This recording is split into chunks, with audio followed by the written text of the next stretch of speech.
Il percorso dal Movimento Sociale ad Alleanza Nazionale, la più recente esperienza in Fratelli d'Italia è quella da consigliere comunale di maggioranza durata pochi mesi, da fine 2020 a inizio 2021, per poi continuare come indipendente.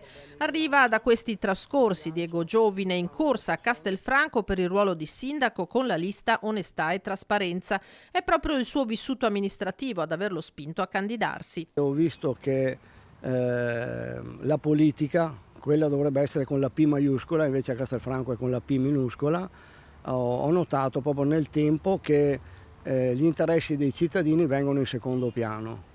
Non voglio dire altro perché altrimenti mi becco qualche querela, però la mia formazione culturale dice che prima vengono i cittadini, soprattutto le fasce più deboli. Ecco, ho notato questo distacco totale dell'amministrazione nelle fasce più deboli. Giovine va sul concreto e fa l'esempio per lui più eclatante. Abbiamo 92 alloggi chiusi da 5 anni, non hanno stanziato un centesimo, su mie richieste, interpellanze, mozioni, non è mai stato detto sì stanziamo, sempre problemi di bilancio.